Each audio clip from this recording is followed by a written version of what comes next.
Hello friends, welcome to my YouTube channel Stephen academy में आपका एक बार फिर से स्वागत है। और आज हम लेकर आए हैं बीएससी एग्रीकल्चर 6 सेमेस्टर वालों का जो एग्ज़ाम होने को है उनका farm management production and resource economics का, यानी कि जो इकोनॉमिक्स से रिलेटेड इनका सब्जेक्ट है उसका एग्ज़ाम होने को है। तो इसलिए हम वीडियो का पार्ट 1 बना चुके हैं, और अगर आपने वीडियो का अभी पार्ट 1 नहीं देखा तो उसकी लिंक आप लोगों को डिस्क्रिप्शन में मिल जाएगी, वहाँ से आप लोग वीडियो का पार्ट 1 देखें। और ये वीडियो का पार्ट 2 है जो कि हम आप लोगों के लिए इसमें भी इंपॉर्टेंट क्वेश्चंस विद ऑप्शंस के लेकर आए हैं। ठीक है, तो अगर आपने अभी तक चैनल को सब्सक्राइब नहीं किया है तो प्लीज़ चैनल को जल्दी सब्सक्राइब करें और वीडियो को लाइक शेयर ज़रूर करते रहें, और शेयर करके उन दोस्तों तक ज़रूर पहुँचाएँ जिनको इसकी सख्त ज़रूरत है। ठीक है, चलिए वीडियो शुरू करते हैं, और शुरू करते हैं और देखते हैं पहला क्वेश्चन क्या है। पहला क्वेश्चन देखते हैं। चलिए, पहला क्वेश्चन है, भूमि विकास बैंक की स्थापना हुई थी। तो भूमि विकास बैंक की स्थापना कब की गई थी? 1912 में, 1904 में, 1920 में, 1975 में।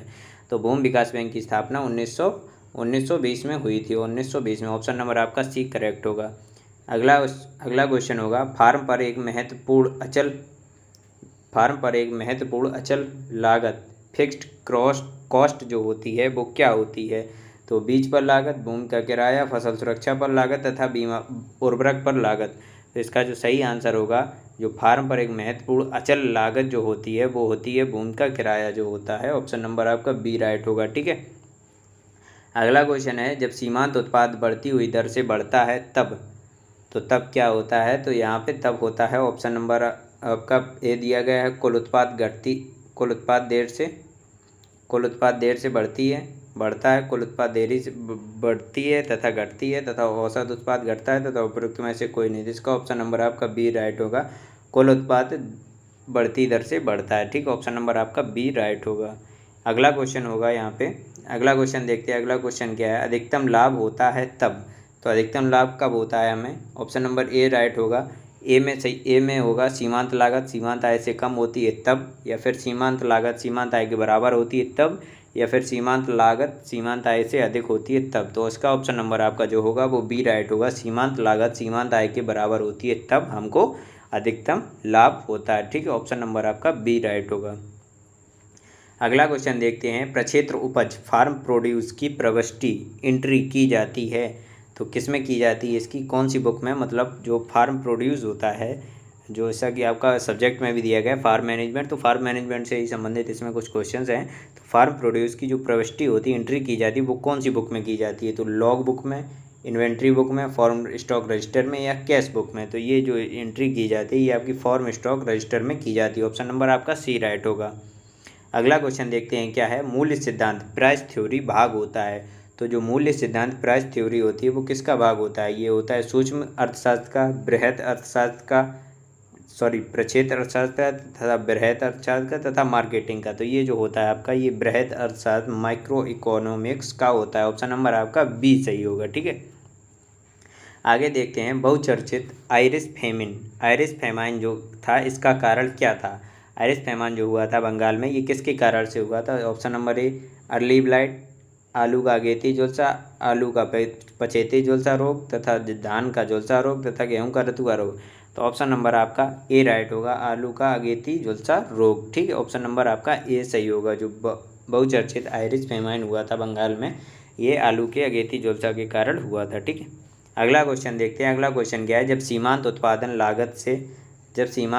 लागत से अधिक हो तो उत्पादन पर निवेश करने से क्या होता है? लाभ होगा, हानि होगी, बराबर होगा, या कोई प्रभाव नहीं होगा। तो इसका उल्टा जो अभी हमने क्वेश्चन बताया हुआ था उसका, तो इसके आंसर क्या होगा? तो उसमें क्या होता है? लाभ होगा। हमको ऑप्शन नंबर आपका ए सही होगा। ठीक है, अगला क्वेश्चन होगा, the nature and properties of soils. ये जो पुस्तक है, the nature and properties of soils, पुस्तक के लेखक कौन हैं? तो ये जो हैं एन सी बडी जो हैं इस पुस्तक के लेखक हैं। ऑप्शन नंबर आपका बी राइट होगा। अगला क्वेश्चन होगा, भारत में योजना आयोग प्लानिंग कमीशन के अध्यक्ष चेयरमैन होते थे। तो प्लानिंग कमीशन के जो अध्यक्ष पहले कौन होता था? तो पहले प्रधानमंत्री होते थे। ऑप्शन नंबर आपका बी राइट होगा। ऑप्शन नंबर बी सही होगा, प्रधानमंत्री। अगला क्वेश्चन होगा, निम्नलिखित में से एक उत्पत्ति के कारकों फैक्टर्स ऑफ प्रोडक्शन में सम्मिलित नहीं होता है। तो फैक्टर्स ऑफ प्रोडक्शन में सम्मिलित नहीं होता है, तो कौन सम्मिलित नहीं होता है? साहस, संगठन, भूमि और समय। तो इसमें जो होता है फैक्टर्स ऑफ प्रोडक्शन, प्रोडक्शन के कारक, उत्पत्ति के कारक में जो होता है वो आपका समय सम्मिलित नहीं होता। ऑप्शन नंबर आपका डी सही होगा। अगला क्वेश्चन होगा कृषि श्रमिकों एग्रीकल्चरल लेबरर्स से संबंधित बोनस एक्ट, बोनस एक्ट हमारा कब पास हुआ था? ये हुआ था 1979 में। ऑप्शन नंबर आपका डी सही होगा। 1979 में हुआ था, 1979 में, ठीक है। ऑप्शन नंबर आपका डी सही होगा। अगला क्वेश्चन होगा जब सीमांत उत्पादन मार्जिनल प्रोडक्ट घट रहा हो लेकिन शून्य से अधिक हो तब कुल उत्पादन प्रोडक्ट होगा, तो कैसा होगा? तब उत्पादन घटती हुई दर से बढ़ता है। ये क्या होता है? घटती हुई दर से बढ़ता है। ऑप्शन नंबर आपका सी सही होगा। अगला क्वेश्चन होगा नागपुर प्रस्ताव, नागपुर रिसोल्यूशन के अनुसार भारत में खेती होनी चाहिए। तो नागपुर जो रिसोल्यूशन हुआ था उसके अनुसार भारत में खेती कैसी होनी चाहिए? सहकारी उन्नत खेती, सहकारी संयुक्त खेती, सहकारी काश्तकारी खेती तथा सहकारी सामूहिक खेती। तो इसके अनुसार जो नागपुर रिसोल्यूशन हुआ था इसके अनुसार भारत में खेती सहकारी संयुक्त खेती, कोऑपरेटिव ज्वाइंट फार्मिंग होनी चाहिए, ठीक। ऑप्शन नंबर आपका बी सही होगा। अगला क्वेश्चन देखते हैं दोस्तों। अगर आप लोगों को वीडियो अच्छा लग रहा हो और आपको क्वेश्चंस अच्छे लग रहे हों, अगर आपके काम के हों, तो आप लोग प्लीज़ वीडियो को लाइक ज़रूर कर दीजिए करिए और यार क्लास को भी शेयर करते रहिए, ठीक है। अपने दोस्तों के साथ भी शेयर कर दीजिए जिससे उनकी भी मदद हो सके। और अगर आपने अभी तक चैनल को सब्सक्राइब नहीं किया तो प्लीज़ यार चैनल को जल्दी सब्सक्राइब करें और लाइक शेयर करते रहें, ठीक है। चलिए देखते हैं अगला क्वेश्चन क्या है। उत्पादन एक फलन है, तो उत्पादन किसका फलन होता है? तो ऑप्शन नंबर ए देखते हैं, लाभ का, साधन का, मूल्य का तथा लागत का। तो जो उत्पादन होता है ये हमारा फलन होता है साधन का, ठीक है। ऑप्शन नंबर आपका बी सही होगा। अगला क्वेश्चन है निम्नलिखित में से कौन सी कृषि प्रणाली सिस्टम ऑफ फार्मिंग में नहीं आती है? तो कौन सी कृषि प्रणाली में नहीं आती? पूंजीवादी खेती, सहकारी खेती, विविध खेती तथा सामूहिक खेती। इसमें जो होती है विविध खेती होती है, ये आपकी कृषि प्रणाली में नहीं आती। ऑप्शन सी सही होगा। अगला क्वेश्चन होगा प्रक्षेत्र प्रबंध फार्म मैनेजमेंट एक विज्ञान है। तो फार्म मैनेजमेंट किसका विज्ञान है? तो ये आंतरिक प्रक्षेत्र विज्ञान है। ऑप्शन नंबर आपका ए राइट होगा, ठीक है। अगला क्वेश्चन होगा मांग का नियम बताता है। तो मांग का नियम हमें क्या बताता है? आमदनी बढ़ने से मांग बढ़ती है, मूल्य के बढ़ने से मांग बढ़ती है तथा मूल्य के कम होने से मांग बढ़ती है तथा आय और मूल्य दोनों के बढ़ने से मांग बढ़ती है। ऑप्शन नंबर इसमें सी सही होगा, मूल्य के कम होने से मांग बढ़ती है, ठीक है। ऑप्शन नंबर सी सही होगा।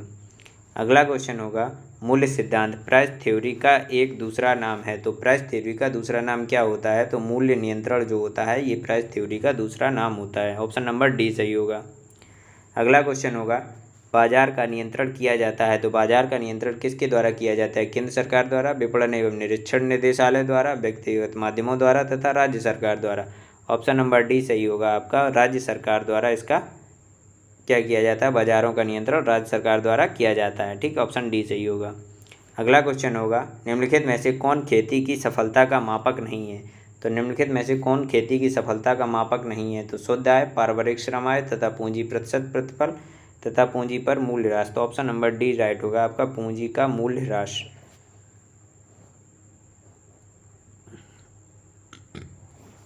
आगे देखते हैं अगला क्वेश्चन क्या है हमारा, निम्नलिखित में से कौन सा फार्म प्रबंध विश्लेषण का साधन नहीं है? तो फार्म प्रबंध विश्लेषण का साधन नहीं है, तो कौन सा नहीं है इसमें से? जो आपका फार्म वही अभिलेखन जो होता है ये फार्म विश्लेषण का साधन नहीं होता। ऑप्शन नंबर डी सही होगा। अगला क्वेश्चन होगा पूर्णतया लोचदार परफेक्ट इलास्टिसिटी, परफेक्ट इलास्टिसिटी मांग दर्शाई जाती है। तो किसमें दर्शाई जाती है? सीधी समतल रेखा द्वारा, खड़ी सीधी रेखा द्वारा, दाएं से बाएं वक्र के झुकाव द्वारा तथा दाएं से बाएं वक्र के झुकाव द्वारा। तो ऑप्शन नंबर इसमें बी राइट होगा आपका, खड़ी सीधी रेखा द्वारा। ऑप्शन नंबर आपका बी सही होगा, ठीक है। अगला क्वेश्चन होगा परिवर्तनीय अनुपात का नियम तभी लागू होता है जब क्या होता है? सभी साधन परिवर्तित होते हैं, एक नियत साधन और एक परिवर्ती साधन हो, केवल दो परिवर्ती साधन हो, सभी नियत साधन हो। तो ऑप्शन नंबर आपका बी राइट होगा, एक नियत साधन और एक परिवर्ती साधन होता है तब परिवर्तनीय अनुपात का नियम तभी लागू होता है, ठीक है।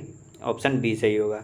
अगला क्वेश्चन होगा ऐसे बाजार जिनमें किसी वस्तु का एक ही विक्रेता हो कहलाता है। ऐसे बाजार जिनमें किसी वस्तु का एक ही विक्रेता हो उसे क्या कहते हैं?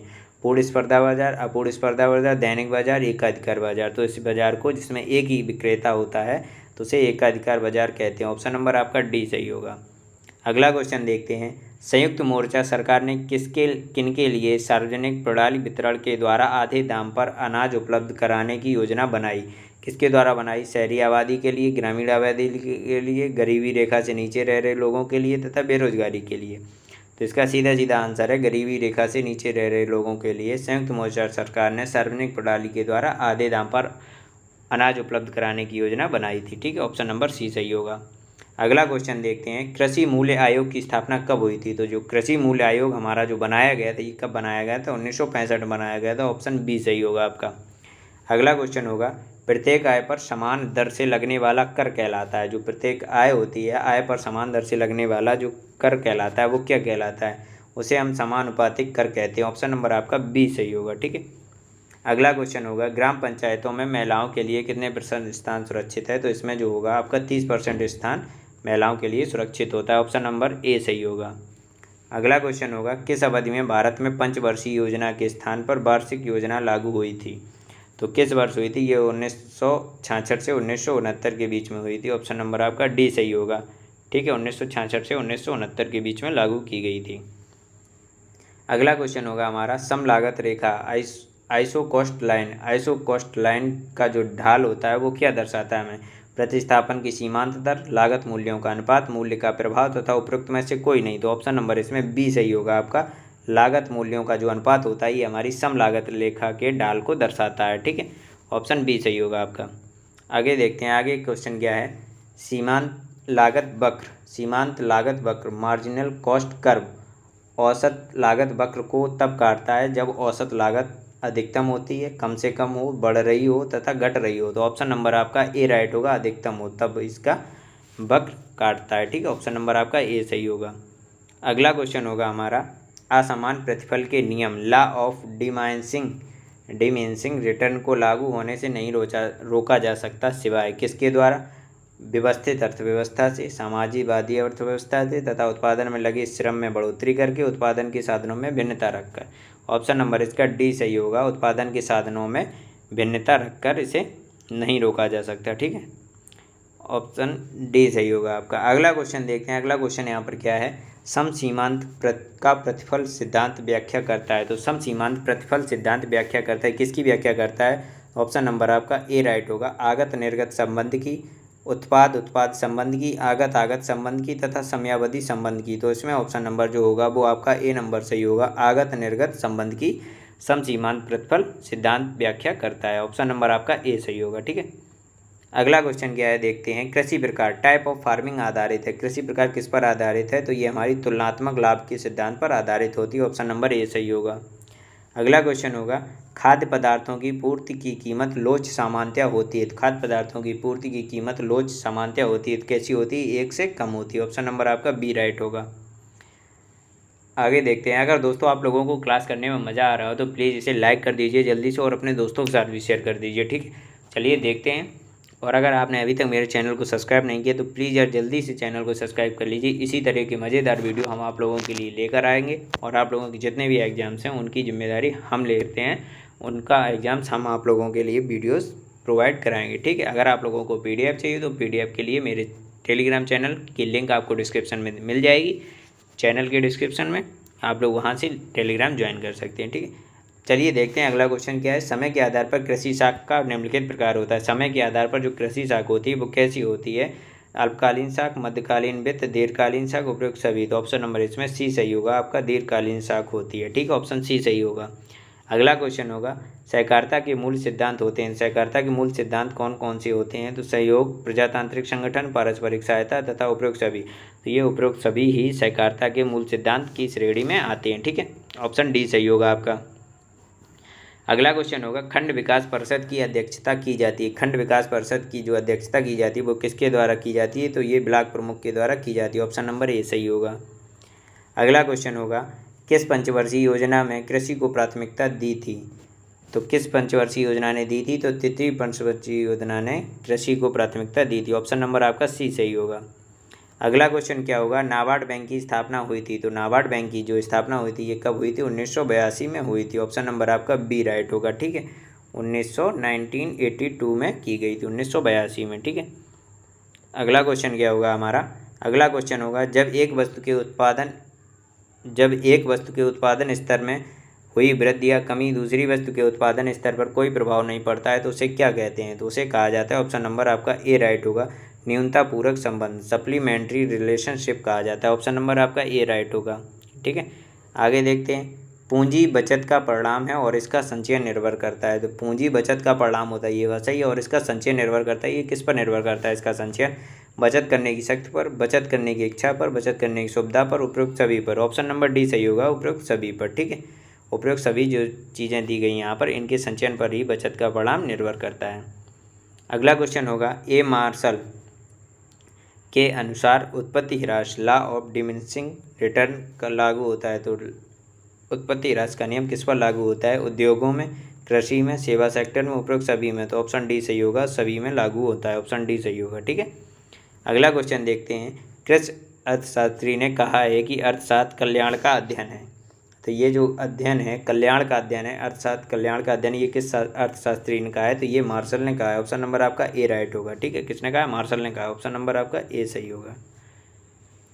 अगला क्वेश्चन होगा आपका, कृषि किस प्रकार के उर्वरक की पूर्ति के लिए भारत आयात पर निर्भर करता है? तो किस प्रकार के उर्वरक जो होते हैं जो भारत आयात पर निर्भर करता है? तो ऑप्शन नंबर ए राइट होगा, नाइट्रोजनस जो उर्वरक होते हैं इन पर भारत हमारा आयात पर निर्भर करता है। ऑप्शन नंबर ए सही होगा। अगला क्वेश्चन होगा, किस प्रकार की सहकारी भूमि में भूमि स्वामित्व सामूहिक होता है तथा खेती व्यक्तिगत स्तर पर की जाती है? तो किस प्रकार में होता है? तो किस प्रकार की सहकारी खेती में भूमि स्वामित्व सामूहिक होता है तथा खेती व्यक्तिगत स्तर पर की जाती है? तो सहकारी जो संयुक्त खेती होती है ये हमारी व्यक्तिगत स्तर पर की जाती है। ऑप्शन नंबर आपका ए सही होगा। अगला क्वेश्चन होगा, उत्पाद का सक्रिय साधन है, उत्पाद का जो सक्रिय साधन होता है वो क्या होता है? भूमि, श्रम, पूंजी तथा उपयुक्त सभी। ऑप्शन डी सही होगा, उपयुक्त सभी जो होते हैं ये उत्पाद के सक्रिय साधन होते हैं। अगला क्वेश्चन होगा, सकल बोया गया क्षेत्र के अंतर्गत आता है। तो सकल बोया गया क्षेत्रफल जो होता है वो किसके अंतर्गत आता है? तो वो शुद्ध बोए गए क्षेत्रफल प्लस एक बार से अधिक बोए गए क्षेत्रफल के